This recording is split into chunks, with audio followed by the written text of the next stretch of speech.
Hello everyone, मैं हूं पवन नेगी और आज के वीडियो में हम लोग देखने वाले हैं क्लास 11 चैप्टर 4 और इसका नाम है केमिकल बॉन्डिंग और ये इस सीरीज़ का तीसरा पार्ट है।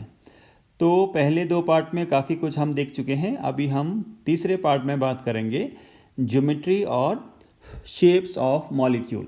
राइट, तो ज्योमेट्री या शेप ऑफ मॉलिक्यूल का क्या मतलब होता है उसको हम समझ लेते हैं।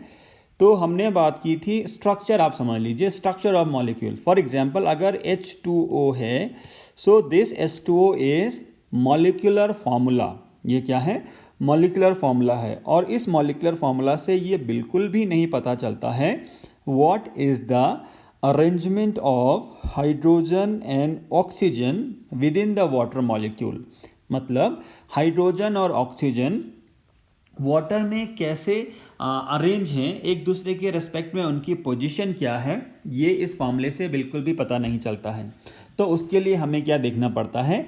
ज्योमेट्री या शेप या स्ट्रक्चर। तो अगर मैं ऐसा लिखूंगा HOH, तो ये स्ट्रक्चर रिप्रेजेंट कर रहा है, भले ये गलत है, मतलब ऐसा स्ट्रक्चर वाटर का होता नहीं है। राइट, तो वाटर का एक्चुअली स्ट्रक्चर होता है ये, इसको हम कहते हैं bent structure, V shape structure, क्योंकि ये वी जैसा लग रहा है इन्वर्टेड, और इसको हम एंगुलर ज्योमेट्री भी कहते हैं। तो स्ट्रक्चर का मतलब है हाउ द डिफरेंट बॉन्ड्स और different atoms are arranged with in the molecule. उनका जो स्पेस में जो अरेंजमेंट है उसी को हम कहते हैं ज्योमेट्री, शेप और स्ट्रक्चर ऑफ मॉलिक्यूल। राइट, अब हमने कहा जो कंपाउंड है वो भी दो टाइप के होते हैं, एक होते हैं आयनिक कंपाउंड और एक हमें पता है कोवलेंट कंपाउंड। एक होता है आयनिक कंपाउंड और एक होता है कोवलेंट कंपाउंड। तो पहले थोड़ा आयनिक कंपाउंड की बात कर लेते हैं। तो जो ज्योमेट्री या शेप है उसका आयनिक कंपाउंड से कोई लेना देना नहीं है। इट मीन्स जो आयनिक कंपाउंड है उनकी ज्योमेट्री या शेप के बारे में हम लोग बात नहीं करते हैं, क्योंकि वैसी कोई चीज़ उनमें है ही नहीं। तो क्यों नहीं है, आइए समझते हैं। एक आयनिक कंपाउंड का एग्जाम्पल हमारे पास है NaCl। राइट, तो क्या है इसके बारे में देखिए। Ionic compounds in the solid state do not exist as simple molecules. मतलब अगर मैं कहूँ कि NaCl के सॉलिड स्टेट में Na और Cl केवल ऐसे एग्जिस्ट करेगा, एक मॉलिक्यूल ये हो गया और एक मॉलिक्यूल ये हो गया, तो ऐसा नहीं है। मतलब इस सिंपल फॉर्म में वो एग्जिस्ट नहीं करते हैं। सॉलिड स्टेट की बात हो रही है, तो कैसे एग्जिस्ट करते हैं? But the ions arrange themselves in a definite three-dimensional pattern known as lattice. Right? जो आयन हैं, जैसे यहाँ पर सोडियम आयन और क्लोराइड आयन है, ये अपने आप को क्या करते हैं? एक डेफिनेट पैटर्न में अरेंज करते हैं। राइट, और इसी डेफिनेट थ्री डायमेंशनल पैटर्न को हम कहते हैं लैटाइस और लैटिस। राइट, तो यहाँ पर ज्योमेट्री का कोई मतलब है नहीं, therefore geometry is not defined for them. और ये जो आपके सामने दिखाई दे रहा है फिगर, ये है लैटाइस स्ट्रक्चर ऑफ NaCl। तो लैटाइस स्ट्रक्चर ऑफ NaCl में आप देखेंगे ये जो रेड वाला आपको डॉट दिखाई दे रहा है ये है सोडियम आयन। राइट, और जो आपको ये ग्रीन कलर में जो बड़ा सर्कल दिखाई दे रहा है कंपैरेटिवली, ये है क्लोराइड आयन। राइट, अब अगर आप यही थ्री डायमेंशनल पैटर्न क्या होगा, पूरे स्पेस में रिपीट होगा, उसका एक छोटा पार्ट हमने लिया है। अब यहाँ अगर आप देखिए, यहाँ सेंटर में आपको क्या दिखाई दे रहा है? Na positive. फिर अगर मैं कहूँ इसके सराउंडिंग में कितने क्लोरीन हैं, तो अगर आप काउंट करने जाएंगे सो 1, इसके सराउंडिंग में देखिए 1, फिर इसके सराउंडिंग में ये है 2, इसके सराउंडिंग में देखिए जहाँ ये लाइन जा रही है 3, यहाँ मैंने 3 लिख दिया, ये हो गया 4, ये हो गया 5 और ये हो गया 6। सो 1 sodium ion is surrounded by 6 chloride ion. Right, 1 sodium ion is surrounded by 6 chloride ion. ऐसी अगर मैं देखूंगा क्लोराइड आयन के सराउंडिंग में कितने सोडियम आयन हैं, तो देखिए ये एक क्लोराइड आयन है, आपको दिखाई दे रहा है। अब इसके सराउंडिंग में मैं गिनता हूँ कितने सोडियम आयन हैं, तो इसको मैं ग्रीन कलर से लिख लेता हूँ 1। इसके बाद देखिए ये है 1, और यहाँ नीचे देखिए ये हो जाएगा 2, ये हो जाएगा 3, ये हो जाएगा 4, ये हो जाएगा 5, और ये किसके ऊपर होगा? क्योंकि हमने थ्री डायमेंशनल में केवल एक पार्ट लिया है, क्योंकि थ्री डायमेंशनल में इसके ऊपर भी एक ऐसा ही यूनिट होगा, यहाँ भी एक यूनिट होगा, यहाँ भी एक यूनिट होगा। सो टोटल कितने हो गए? 6। तो मैं ऐसा कह सकता हूँ, सोडियम आयन के सराउंडिंग में 6 क्लोराइड आयन और क्लोराइड आयन के सराउंडिंग में 6 सोडियम आयन। इसलिए आपने प्रॉपर्टी पढ़ा होगा, जो आयनिक बॉन्ड है वो कैसा होता है, नॉन डायरेक्शनल होता है। फिर से एक बार देख लीजिए, जो आयनिक बॉन्ड होता है वो कैसा होता है, नॉन डायरेक्शनल। नॉन डायरेक्शनल का यहाँ पर क्या मतलब है, कोई फिक्स्ड इसका डायरेक्शन नहीं है।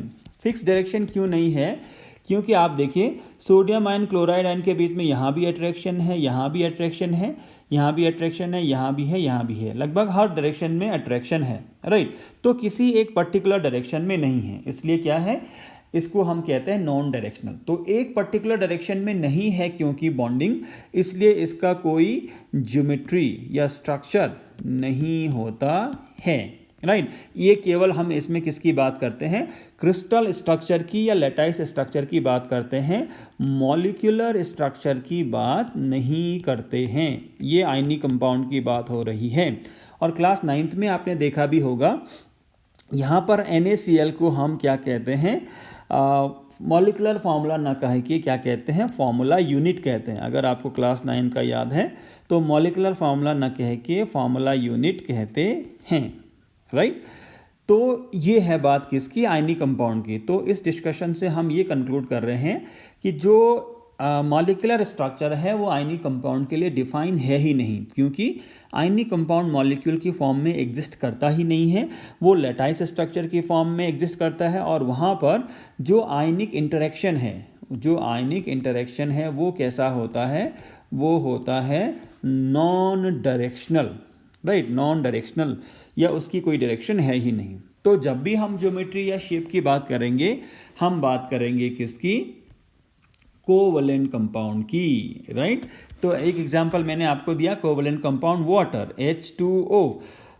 तो आप देखिए यहाँ जो बॉन्ड है, यहाँ जो बॉन्ड है वो क्या है, फिक्स है। ऑक्सीजन और हाइड्रोजन के बीच में बॉन्ड है और इसकी डायरेक्शन भी फिक्स है।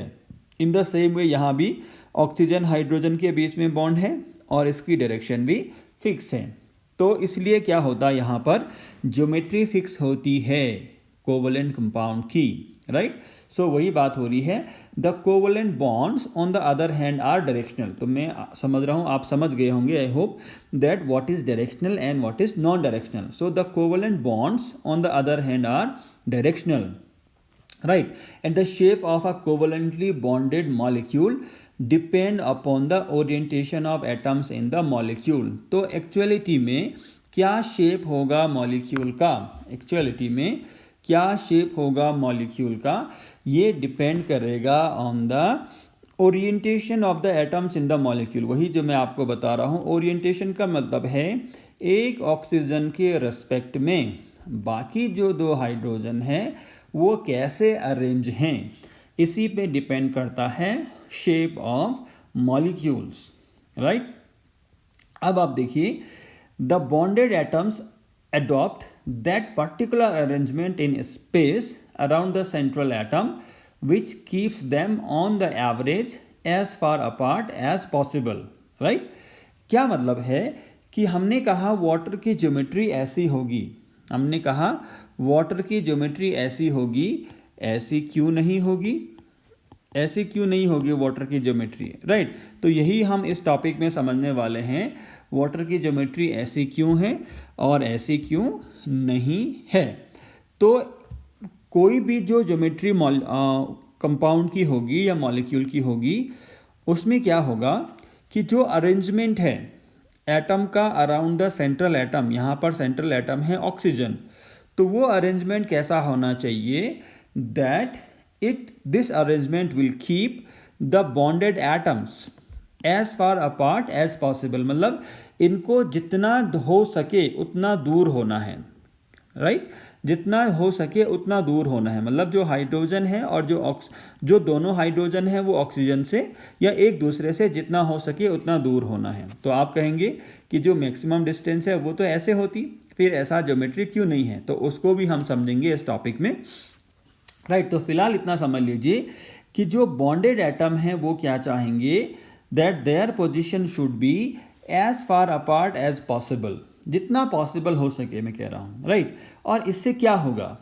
इससे होगा ये, this state will have minimum repulsive interaction, this state will have minimum repulsive interaction and maximum stability. इस स्टेट में क्या होगा, मिनिमम रिपल्शन होगा। अब आप देखिए रिपल्शन किसके बीच में, रिपल्शन है किसके बीच में, वो भी हमें समझना पड़ेगा। अब आप देखिए यहाँ होंगे बॉन्डेड इलेक्ट्रॉन पेयर, मतलब जो बॉन्ड बनाने में यूज हुए हैं बट हैं तो वो इलेक्ट्रॉन, तो उनके बीच में भी तो रिपल्शन होगा, राइट।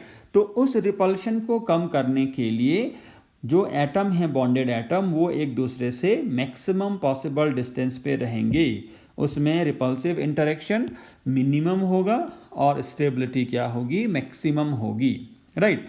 और हर मॉलिक्यूल के लिए स्पेस में केवल एक ही अरेंजमेंट होता है, there is only one possibility of such arrangement, so molecules have a definite shape. मतलब वाटर का जो शेप है या ज्योमेट्री है वो हमेशा ऐसा ही रहेगा, ऐसा नहीं होगा।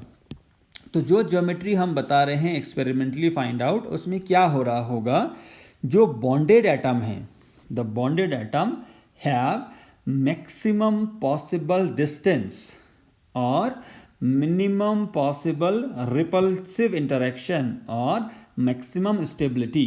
तो ऐसा केवल एक ही अरेंजमेंट होता है, इसलिए हर मॉलिक्यूल की केवल एक डेफिनिट ज्योमेट्री या शेप होता है। तो ये सब खेल किसका है, सारा खेल है स्टेबिलिटी का। तो जहाँ ज़्यादा स्टेबिलिटी होगी वो वाला शेप मॉलिक्यूल अडॉप्ट करेगा, और केवल यहाँ केवल एक ही पॉसिबिलिटी ऐसी होती है जिसमें मैक्सिमम स्टेबिलिटी हो, राइट। तो वही हम इसमें पढ़ने वाले हैं। तो देखिए ये जो स्टेबिलिटी है मॉलिक्यूल्स की, ये समझाता है एक थ्योरी जिसको हम कहते हैं valency shell electron pair repulsion theory, in short इसको हम कहते हैं VSEPR थ्योरी, राइट। सो क्या है, valency shell electron pair repulsion theory, VSEPR theory, और ये दी थी सिडविक एंड पॉवेल ने। अब हमें क्या मतलब है इसमें, देखिए पोस्टुलेट्स या जो मेन पॉइंट हैं थ्योरी के वो क्या हैं, इसको केवल समझना है हमें, मेन पॉइंट्स। तो ये जो valence shell electron pair repulsion theory है ये क्या कह रही है, उसको समझ लेते हैं वन बाय वन। तो पहला पॉइंट है VSEPR का, the shape of a molecule depends upon the number of valency shell electron pair bonded और non bonded around the central atom. इसका क्या मतलब है, कोई भी मॉलिक्यूल का शेप किस बात पर डिपेंड करेगा कि कितने number of valency shell electron pair हैं। नाम से पता चल रहा है वैलेंसी शेल इलेक्ट्रॉन पेयर। तो आपको पता है वैलेंसी शेल क्या होता है, ऐसा शेल जिसने बॉन्ड फॉर्मेशन में पार्टिसिपेट किया है, और जनरली ये क्या होता है, आउटर मोस्ट शेल होता है। तो आउटर मोस्ट शेल में कितने इलेक्ट्रॉन पेयर हैं, आउटर मोस्ट शेल में कितने इलेक्ट्रॉन पेयर हैं। तो इलेक्ट्रॉन पेयर होते हैं दो टाइप के, एक होते हैं बॉन्डिंग पेयर, ये हम पहले भी देख चुके हैं जब हमने फॉर्मल चार्ज निकाला था। एक होते हैं बॉन्डिंग पेयर और एक होते हैं नॉन बॉन्डिंग पेयर। तो बॉन्डिंग पेयर का मतलब है जो बॉन्डिंग में पार्टिसिपेट करते हैं, और नॉन बॉन्डिंग का मतलब है जो बॉन्डिंग में पार्टिसिपेट नहीं करते हैं। तो क्या कह रहा है VSEPR थ्योरी कि किसी भी मॉलिक्यूल का शेप डिपेंड करेगा कि उसके वैलेंसी शेल में, जो सेंट्रल एटम है उसके वैलेंसी शेल में कितने बॉन्डिंग पेयर हैं और कितने नॉन बॉन्डिंग पेयर हैं। फॉर एग्जांपल जैसे हम बार बार बता रहे हैं वाटर, तो वाटर का एग्जांपल में हमें देखना पड़ेगा सेंट्रल एटम कौन है, तो ऑब्वियस सी बात है ऑक्सीजन। तो valency shell electron pair theory ये कहता है कि ऑक्सीजन के सराउंडिंग में ये हाइड्रोजन को कंसीडर नहीं करता है, केवल सेंट्रल एटम, राइट। तो ऑक्सीजन के सराउंडिंग में कितने बॉन्डिंग पेयर होंगे और कितने नॉन बॉन्डिंग पेयर होंगे, उसका नंबर पहले तो, राइट। पहला पॉइंट ये है। दूसरा point, the electrons pair in the valency shell tend to repel one another because of similar charge. अब जो भी नॉन बॉन्डिंग या इवन बॉन्डिंग पेयर होंगे तो हैं तो सबके सब इलेक्ट्रॉन, चाहे बॉन्डिंग पेयर हैं चाहे नॉन बॉन्डिंग पेयर हैं, तो इन सब इलेक्ट्रॉन पेयर में क्या होगा, रिपल्शन होगा। तो मतलब कितने टाइप का रिपल्शन हो गया, बॉन्ड पेयर बॉन्ड पेयर, एक से ज़्यादा बॉन्ड अगर है तो bond pair bond pair, bond pair lone pair, bond pair भी है लोन पेयर भी है, और इवन लोन पेयर भी रिपल्शन हो सकता है। कई मॉलिक्यूल्स में क्या होते हैं, एक से ज़्यादा लोन पेयर होते हैं। तो इतने टाइप के रिपल्शन क्या होते हैं दोस्तों, पॉसिबल होते हैं around the central atom. For example अगर आप वाटर का मॉलिक्यूल कंसीडर करेंगे अगेन, तो वाटर के मॉलिक्यूल में देखिए आपको पता होना चाहिए कितने लोन पेयर होते हैं ऑक्सीजन के पास, 2। कैसे आई 2, because oxygen has electronic configuration of 2 6। तो 2 6 में से एक ने यहाँ पार्टिसिपेट किया, एक ने यहाँ पार्टिसिपेट किया। एक इलेक्ट्रॉन जो क्रॉस से मैं दिखा रहा हूँ वो हाइड्रोजन का आप मान लीजिए, तो 2 ने पार्टिसिपेट किया, बचे कितने, 4। तो ये जो 4 आपको दिखाई दे रहे हैं ये बेसिकली क्या हैं, लोन पेयर, राइट। तो वाटर के मॉलिक्यूल में देखिए कितने टाइप का रिपल्शन पॉसिबल है। क्या यहाँ बॉन्ड पेयर रिपल्शन पॉसिबल है, ऑब्वियस सी बात है, क्योंकि ये क्या है दोस्तों, बॉन्ड पेयर, ये क्या है दोस्तों, बॉन्ड पेयर, और ये दोनों क्या हैं, लोन पेयर। तो वाटर के मॉलिक्यूल में बॉन्ड पेयर रिपल्शन है, ये वाला बॉन्ड पेयर लोन पेयर, ये वाला है बॉन्ड पेयर, और यहाँ वाला आप देखेंगे तो ये है बॉन्ड पेयर लोन पेयर, और इवन इन दोनों के बीच में भी रिपल्शन होगा तो उसको हम कहेंगे लोन पेयर, राइट। तो आई होप दूसरा पॉइंट आपको क्लियर हुआ होगा। तीसरा पॉइंट है the electron pair tend to occupy position in space that minimize repulsion. तो ये जो बॉन्ड पेयर हैं और लोन पेयर हैं, राइट, ये स्पेस में वो पोजीशन ऑक्यूपाई करने की कोशिश करेंगे जिसमें मिनिमम रिपल्शन होगा। और क्योंकि मिनिमम रिपल्शन से क्या होगा, मिनिमम रिपल्शन अगर है तो क्या होगा, मैक्सिमम स्टेबिलिटी होगी, राइट, मैक्सिमम स्टेबिलिटी होगी। तो मॉलिक्यूल क्या चाहेगा कि उसके पास मैक्सिमम स्टेबिलिटी वाला अरेंजमेंट हो। So the electron pair tend to occupy position in space that minimize repulsion, therefore they try to stay as far apart as possible to acquire the state of minimum energy, और इसी को आप कह सकते हैं maximum stability. तो कुल मिला के पूरा जो जोर है इलेक्ट्रॉन पेयर का वो किस बात पे है, that they have to occupy position in space which is as far apart as possible, that's why they would have minimum repulsion, right, and therefore this state will have maximum stability. So this is the third point.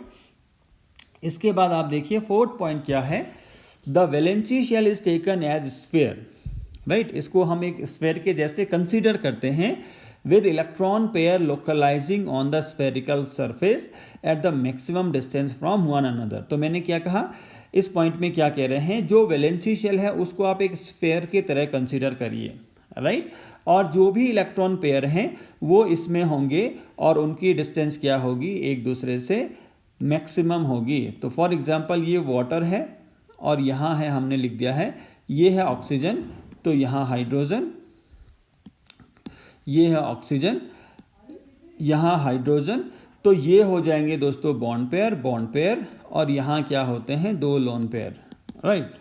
तो हम क्या consider करेंगे, जो valency shell है उसको हम consider कर रहे हैं एज अ स्फीयर, और इस स्फीयर में क्या होगा, जो इलेक्ट्रॉन पेयर हैं they are localising on this surface, right. तो जो भी इलेक्ट्रॉन पेयर हैं वो आपको इस सरफेस पर दिखाई दे रहे हैं, राइट, और उनकी डिस्टेंस क्या होगी, मैक्सिमम होगी एक दूसरे से।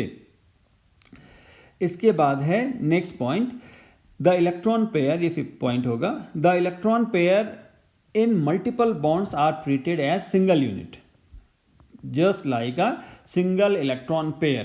देखिए जब भी हम मल्टीपल बॉन्ड देखेंगे तो मल्टीपल बॉन्ड का मतलब क्या है, मल्टीपल बॉन्ड का मतलब होता है दोस्तों या तो डबल बॉन्ड या तो triple bond, right.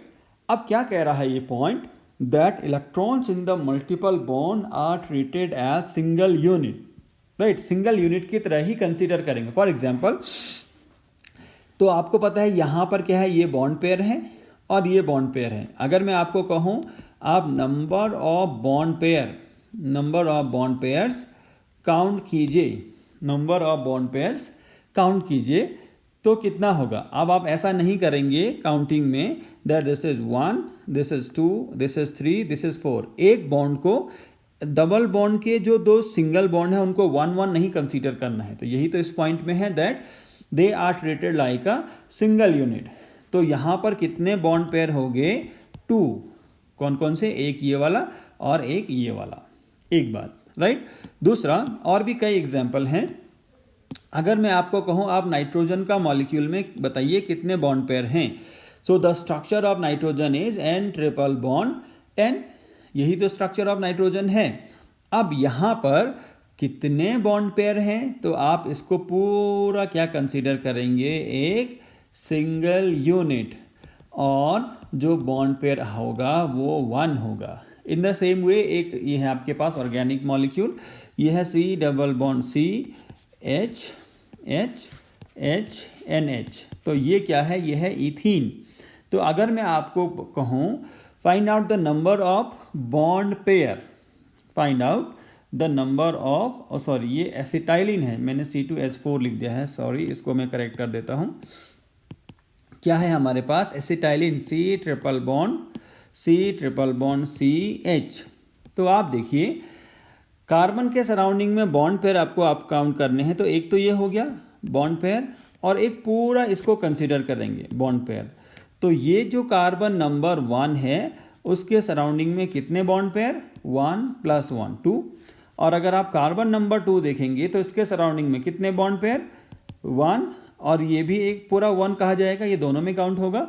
So there are 2 bond pair around each carbon atom, right. इसके बाद देखिए जो रिपल्शन है, क्योंकि इलेक्ट्रॉन पेयर भी अलग अलग टाइप के हैं, तो रिपल्शन किस में कितना होगा, इसके लिए एक ऑर्डर आपने याद रखना है. लोन पेयर में सबसे ज़्यादा रिपल्शन होता है, फिर लोन पेयर बॉन्ड पेयर में, और फिर बॉन्ड पेयर में. फिर से एक बार वाटर का एग्जांपल लेके हम समझते हैं. This is oxygen, this is water, hydrogen, this is hydrogen. तो मैं अगर आपको पूछूं ये क्या है, तो ये है बॉन्ड पेयर. ये क्या है, ये है बॉन्ड पेयर. बेसिकली यहाँ पर एक इलेक्ट्रॉन पेयर होगा, इसी को हम बॉन्ड पेयर कह रहे हैं. उसके बाद ऑक्सीजन में क्या है, लोन पेयर, और फिर से क्या है, लोन पेयर. अब यहाँ पर देखिए, यहाँ पर सारी चीज़ें अवेलेबल हैं. सो लोन पेयर, तो लोन पेयर ये है. तो यहाँ रिपल्शन सबसे ज़्यादा होगा, मैक्सिमम, राइट.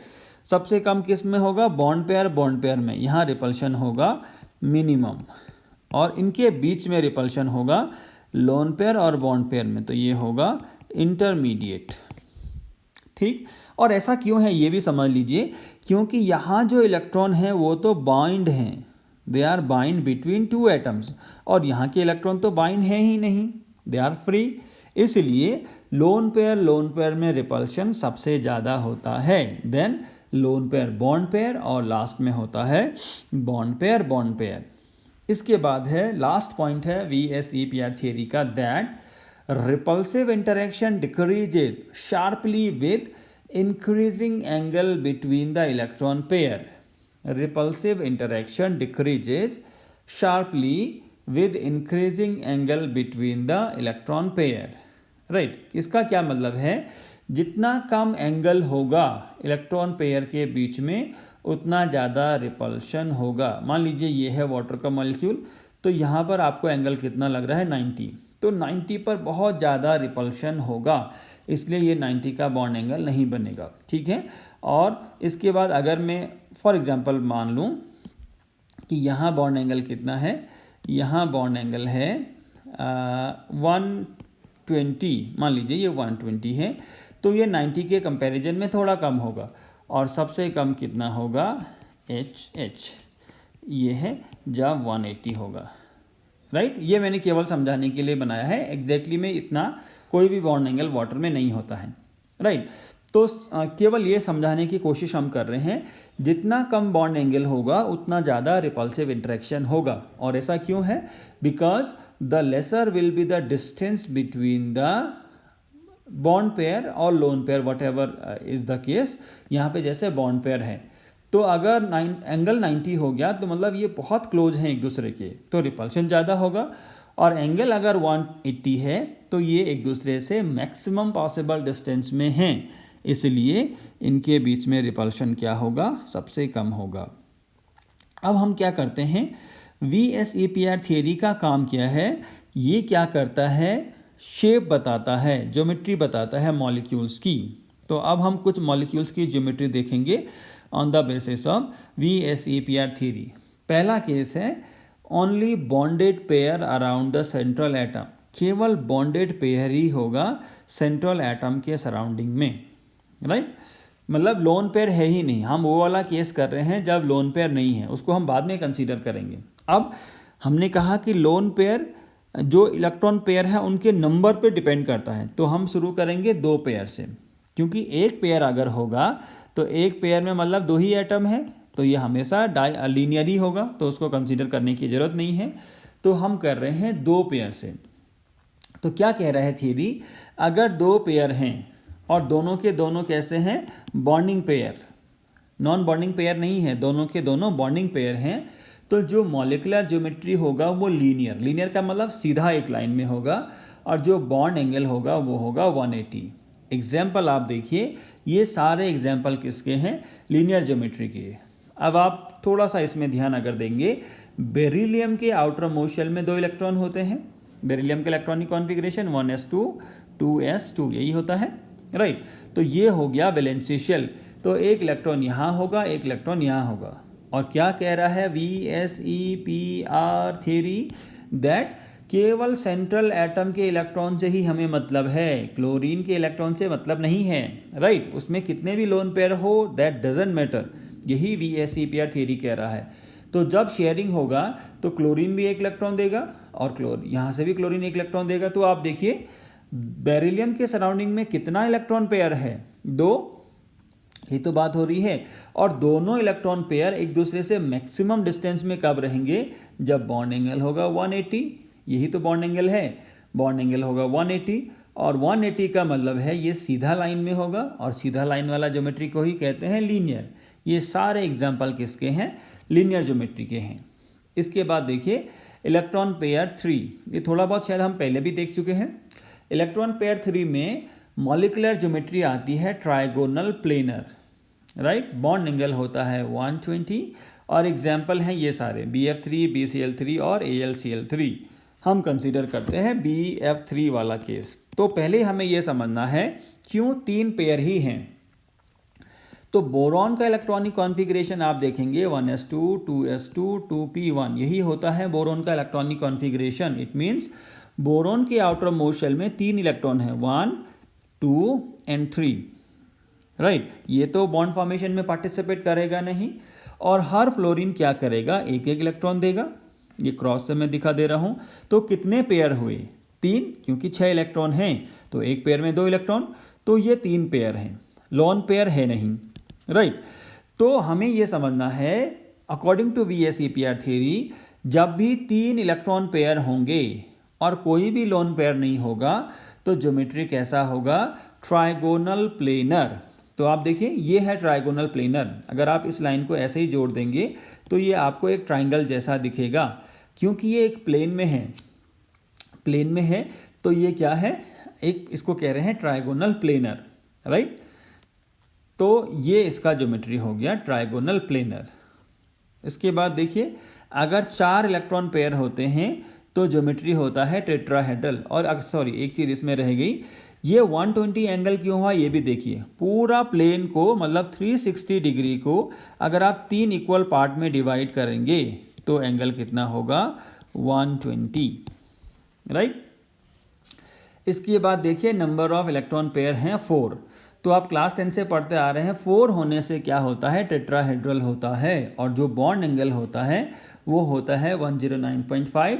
ये सारे एग्जाम्पल हैं टेट्राहेड्रल ज्योमेट्री के, CH4 CCl4 SiS4 SiF4 NiS4 positive. तो फिलहाल हम देखते हैं CH4 वाला केस। तो आपको पता है कार्बन के सराउंडिंग में हैं 4 इलेक्ट्रॉन वैलेंसी शेल में और चारों आए हाइड्रोजन से। तो कितने हो गए? 8, राइट। मतलब कितने पेयर हो गए? 4। अब ये जो आपको दिखाई दे रहा है ये तो लेविस स्ट्रक्चर है, this is not the actual structure. तो VSEPR थ्योरी क्या कहता है? इन एक्चुअलिटी ये जो हाइड्रोजन हैं चारों के चारों, ये एक प्लेन में नहीं होते हैं, प्लेनर नहीं है। प्लेनर का मतलब एक प्लेन में नहीं है, ये एक 3 डायमेंशनल फिगर है। और उस 3 डायमेंशनल फिगर में क्या होता है? 2 हाइड्रोजन होते हैं प्लेन में। मान लीजिए ये कार्बन है, 2 हाइड्रोजन होते हैं प्लेन में। मान लीजिए एक ये हाइड्रोजन है और ये है दूसरा हाइड्रोजन, ये प्लेन में है। मतलब आप अगर इन दोनों हाइड्रोजन को एक टेबल के ऊपर रखोगे तो दोनों हाइड्रोजन उस टेबल को टच करेंगे, राइट। फिर एक हाइड्रोजन होता है above the plane, right. Above the plane का मतलब है प्लेन के ऊपर, टेबल के ऊपर, राइट। इसको कहते हैं अबव द प्लेन। और एक होगा टेबल के नीचे वाली डायरेक्शन, ये डायरेक्शन बता रहा है, एक होगा टेबल के नीचे वाली डायरेक्शन में, तो इसको कहते हैं H, राइट। सो ये हम क्लास 10 से भी पढ़ते आ रहे हैं, तो आप यहाँ भी देख सकते हैं। अभी क्या होगा, देखने में आपको नहीं लगेगा क्योंकि ये 3 डायमेंशनल फिगर है। तो यहाँ जो बॉन्ड एंगल है या ये जो बॉन्ड एंगल है या ये जो बॉन्ड एंगल है या ये जो बॉन्ड एंगल है, ये तो है ही है। इसके साथ साथ मैं कुछ और बॉन्ड को आपको रेड कलर से दिखा रहा हूँ। ये और ये वाले बीच में भी बॉन्ड बनेगा, ये और ये वाले बीच में भी बॉन्ड बनेगा, इवन ये और यहाँ भी बॉन्ड बनेगा। तो जितने भी बॉन्ड बनेंगे सब के सब क्या होंगे? 109.5।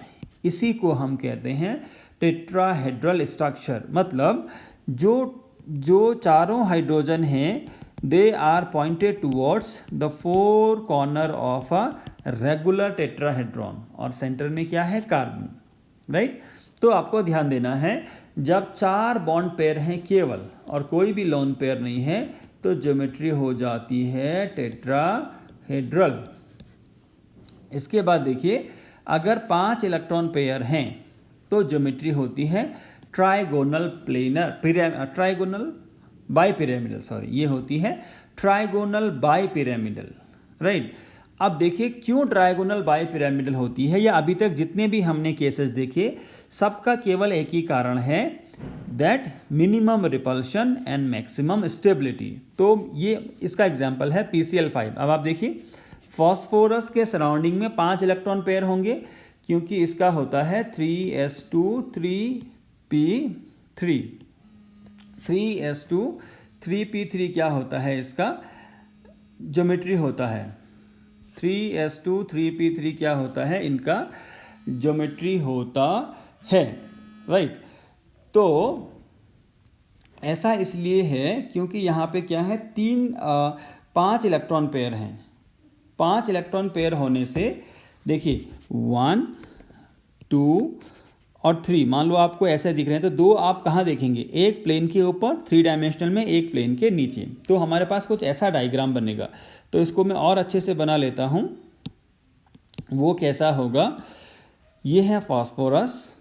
अब देखिए ट्राइगोनल बाइपिरामिडल का मतलब 3 तो एक प्लेन में होंगे, एक इलेक्ट्रॉन यहाँ है, एक इलेक्ट्रॉन यहाँ है, एक इलेक्ट्रॉन यहाँ है। तो ये Cl, ये Cl और ये Cl, राइट। क्लोरीन का इलेक्ट्रॉन को हम क्रॉस से दिखा देते हैं। अब क्या होगा, 5 इलेक्ट्रॉन हैं तो एक जो इलेक्ट्रॉन पेयर होगा वो अबव द प्लेन और एक जो इलेक्ट्रॉन पेयर होगा वो है बिलो द प्लेन। ये अबव द प्लेन, प्लेन के ऊपर, और ये है बिलो द प्लेन, राइट। तो यहाँ एक बॉन्ड होगा, इलेक्ट्रॉन क्लोरीन का, एक यहाँ इलेक्ट्रॉन होगा। तो ये ज्योमेट्री को हम कहते हैं trigonal planar, trigonal bipyramidal, trigonal bipyramidal. क्यों ट्राइगोनल बाइपिरामिडल कह रहे हैं ये भी हम समझ लेते हैं। देखिए ट्राइगोनल क्यों कह रहे हैं, क्योंकि एक ट्राइंगल बन रहा है।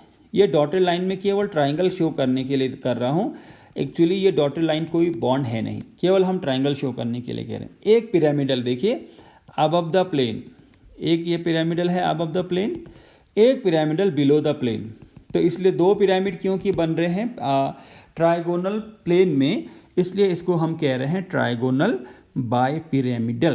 क्या कह रहे हैं दोस्तों? Trigonal bipyramidal, right.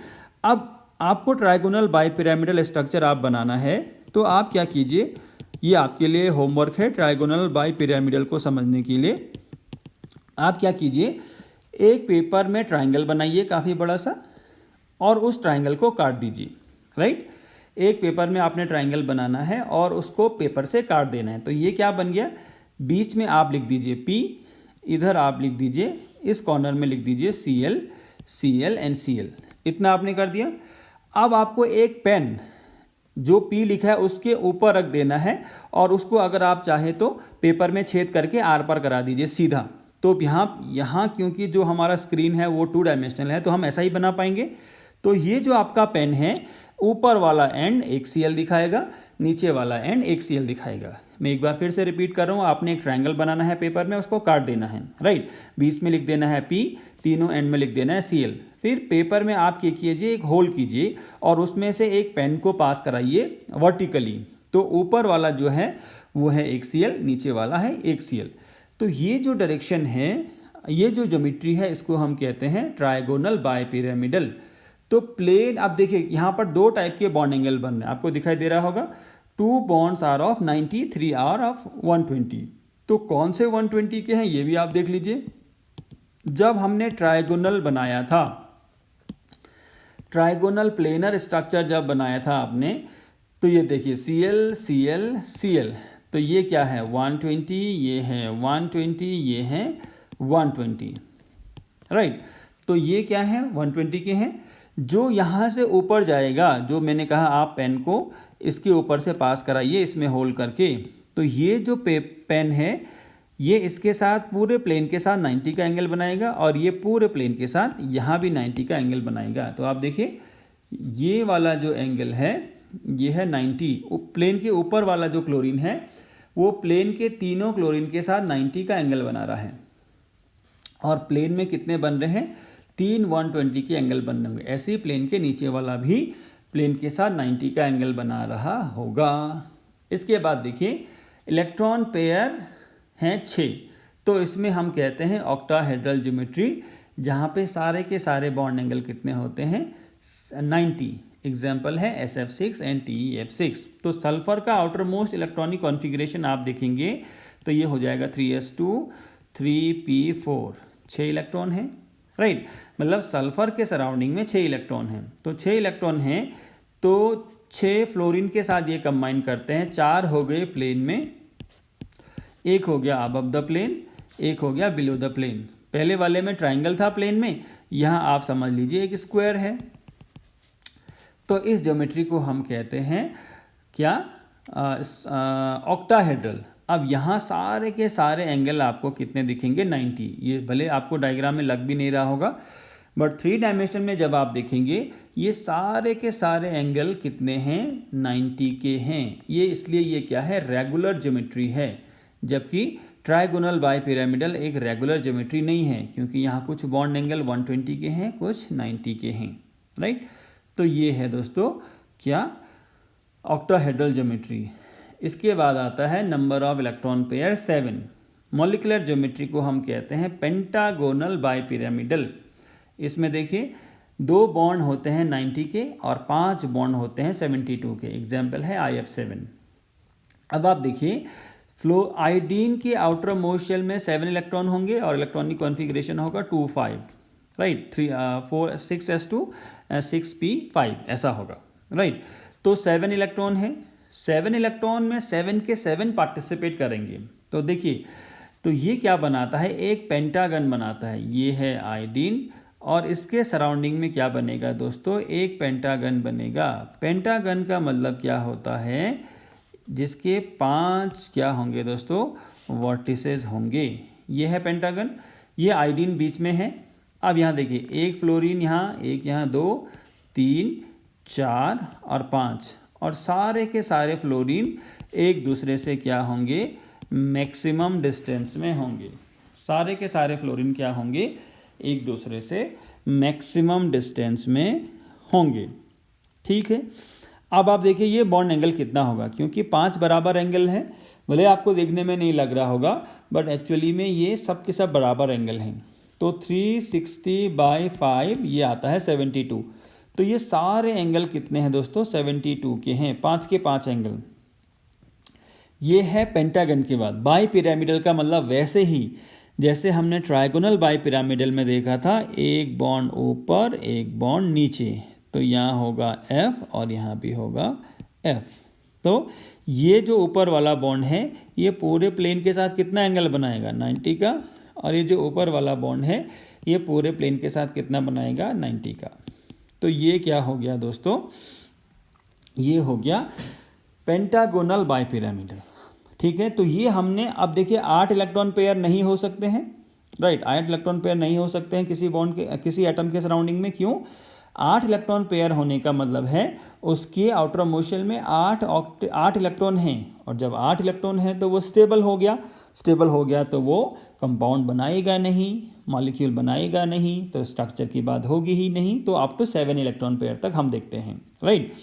तो हम एक बार रिवाइज कर लेते हैं, हमने अभी तक क्या देखा। हमने देखा कि कितने नंबर ऑफ इलेक्ट्रॉन पेयर होने से क्या ज्योमेट्री होती है, जब कोई भी लोन पेयर नहीं होता है। तो हमने शुरू किया था 2, फिर 3, फिर 4, फिर 5, फिर 6, फिर 7।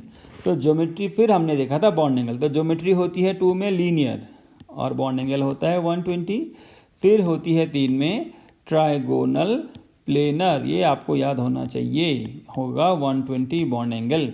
फिर होता है टेट्राहेड्रल, टेट्राहेड्रल में 109.5 डिग्री। फिर होता है 5 में, क्या होता है दोस्तों, 5 में होता है ट्राइगोनल बाई पिरामिडल, और इसमें देखा था हमने 90 के 2 और 120 के 3। इसके बाद 6 में होता है ऑक्टाहेड्रल, और इसमें सारे बॉन्ड एंगल होते हैं 90 के। उसके बाद 7 में होता है पेंटागोनल बाई पिरामिडल, और पेंटागोनल बाई पिरामिडल में क्या होता है, 5 बॉन्ड एंगल हैं 72 के और 2 बॉन्ड एंगल हैं 90 के। तो ये केस आपको याद रखना पड़ेगा कब के लिए, जब कोई भी बॉन्ड लोन पेयर नहीं होगा। अब आप देखिए आगे हम केस देखने वाला है लोन पेयर का। तो लोन पेयर होने से क्या होगा, देखिए लोन पेयर कोई भी जगह लेगा नहीं।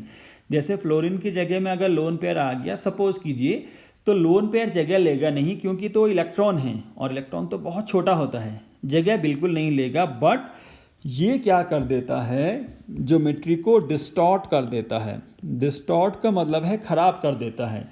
लीनियर को कुछ और बना देगा, ट्राइगोनल प्लेनर को कुछ और बना देगा, टेट्राहेड्रल को कुछ और बना देगा, ट्राइगोनल बाइपिरामिडल को कुछ और बना देगा, ऑक्टाहेड्रल को कुछ और बना देगा, पेंटागोनल बाइपिरामिडल को कुछ और बना देगा। तो लोन पेयर का काम केवल क्या है, डिस्टॉर्ट करना ज्योमेट्री को, राइट। अब देखते हैं हम क्या है cases. So molecule containing lone pairs and bond pairs around the central atom. अब हम केस कंसीडर करने वाले हैं जब लोन पेयर और बॉन्ड पेयर होगा, राइट। तो यहाँ हम शुरू करते हैं 3 इलेक्ट्रॉन पेयर से, क्योंकि 2 इलेक्ट्रॉन पेयर में एक लोन पेयर एक बॉन्ड पेयर वाला कोई केस नहीं है। तो 3 पेयर्स में क्या होगा, 2 केस बनते हैं, या तो AB3 हो, B मतलब बॉन्ड पेयर और L का मतलब लोन पेयर। तो 2 केस बनते हैं, AB3 मतलब कोई भी लोन पेयर नहीं है, तो BF3 ट्राइगोनल प्लेनर। अब आप देखिए यहाँ है AB2L, AB2L का मतलब है 2 बॉन्ड पेयर और 1 लोन पेयर हैं, तो टोटल 3 ही इलेक्ट्रॉन पेयर, 3 ही तो इलेक्ट्रॉन पेयर हैं। अब 3 इलेक्ट्रॉन पेयर से अगर आप आइडियल कंडीशन के हिसाब से चलोगे, तो इसका एग्जाम्पल है सल्फर डाइऑक्साइड। तो आइडियल कंडीशन के हिसाब से चलोगे तो ज्योमेट्री कैसी होनी चाहिए दोस्तों, ज्योमेट्री होनी चाहिए ट्राइगोनल प्लेनर, राइट। और 3 इलेक्ट्रॉन पेयर है, कैसे हैं वो भी समझ लीजिए। सल्फर के सराउंडिंग में 6 इलेक्ट्रॉन, राइट, उसमें से 2 यहाँ यूज हुए, 2 यहाँ यूज हुए, 4, तो 2 जो बचे वो लोन पेयर, राइट। अब जनरल हिसाब से क्या होना चाहिए था, बॉन्ड एंगल कितना हो चाहिए था, 120, यहाँ भी 120 और यहाँ भी 120 होना चाहिए था, राइट। अब क्योंकि ये जो लोन पेयर है ये जगह तो लेता नहीं है, तो ट्राइगोनल प्लेनर होगा नहीं। ट्राइगोनल प्लेनर के लिए क्या होना चाहिए दोस्तों, सल्फर के सराउंडिंग में 3 ऑक्सीजन होने चाहिए थे। अब यहाँ तो ऑक्सीजन है नहीं, तो ट्राइगोनल प्लेनर नहीं होगा।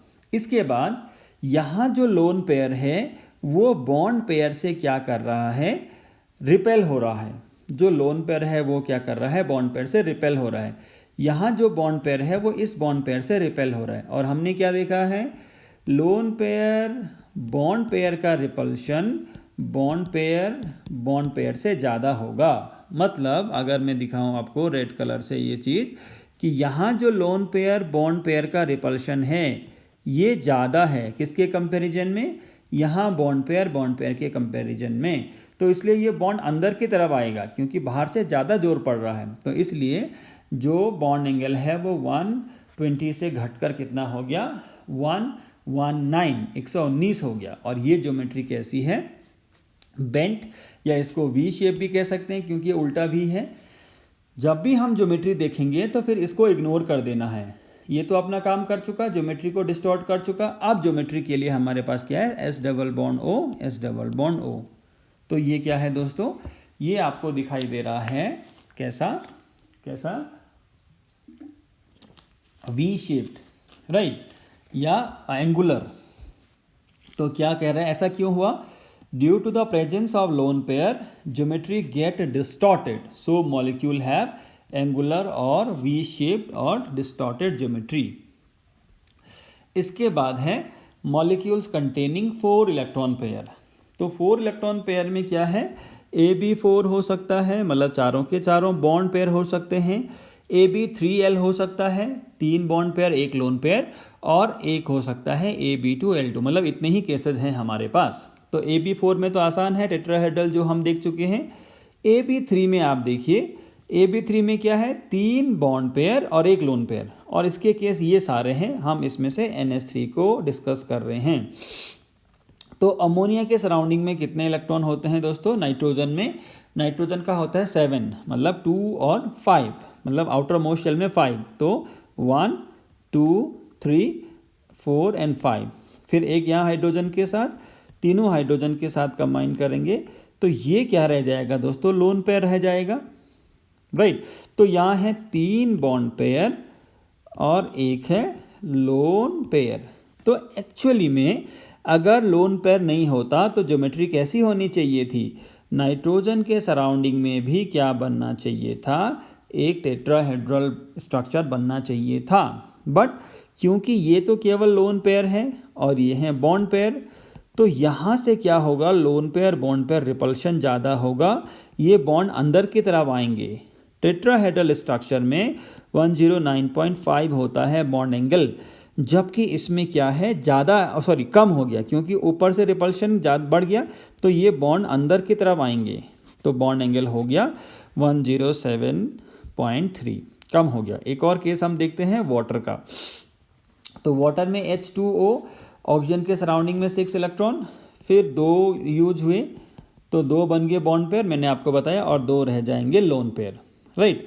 तो ये जो लोन पेयर हैं ये भी क्या करेंगे, मॉलिक्यूल की ज्योमेट्री को डिस्टॉर्ट करेंगे। तो आप ऐसा जब हमें नहीं पता चल रहा है कैसा स्ट्रक्चर होगा, तो हम इलेक्ट्रॉन पेयर काउंट करेंगे 4, मतलब एक्सपेक्टेड ज्योमेट्री कैसी है, टेट्राहेड्रल। तो हम क्या बना लेंगे, ऑक्सीजन के सराउंडिंग में एक टेट्राहेड्रा बना लेंगे। ऑक्सीजन के सराउंडिंग में हमने एक टेट्राहेड्रा बना लिया। इस टेट्राहेड्रा में 2 इलेक्ट्रॉन लोन पेयर हैं और 2 हैं बॉन्ड पेयर। क्योंकि लोन पेयर जगह नहीं लेता है बट ये ज्योमेट्री को डिस्टॉर्ट कर देता है। टेट्राहेड्रल में होनी चाहिए थी 109.5 बॉन्ड एंगल, बट क्योंकि यहाँ लोन पेयर इनके बीच में बहुत ज़्यादा रिपल्शन हो रहा होगा तो ये बॉन्ड यहाँ से अंदर की तरफ आएगा और अगेन ये इन दोनों बॉन्ड को अंदर की तरफ धकेलेगा। तो 109 से जो बॉन्ड एंगल हो जाता है 104.5 और कम, राइट। तो ये ज्योमेट्री, अगर आपको ज्योमेट्री देखनी है मॉलिक्यूल की, फिर आप इसको इग्नोर कर दीजिए। तो केवल अगर आप देखेंगे तो ये आपको कैसा दिखाई दे रहा है अभी, वी शेप्ड या बेंट या एंगुलर। तो क्वेश्चन बनता है, out of CH4 NH3 and H2O everyone has 4 electron pair. around the central atom, carbon, nitrogen and oxygen, still they have different geometry. CH4 has tetrahedral, NH3 has pyramidal. NH3 की geometry को हम pyramidal कहते हैं and water has bent. Why? तो ऐसा क्यों है दोस्तों? Due to presence of lone pair. यहाँ दो लोन पेयर हैं जो ज्योमेट्री को डिस्टॉर्ट कर देते हैं. यहाँ एक ही लोन पेयर है जो भी ज्योमेट्री को डिस्टॉर्ट करता है, और यहाँ है ही नहीं, इसलिए ज्योमेट्री डिस्टॉर्ट होती ही नहीं है. तो ये हमने देखा कुछ मॉलिक्यूल की geometry on the basis of VSEPR theory, और ये था part 3 of the chemical bonding. आगे हम देखेंगे जो भी बच गया है आने वाले पार्ट्स में. So thank you very much for watching. Thank you.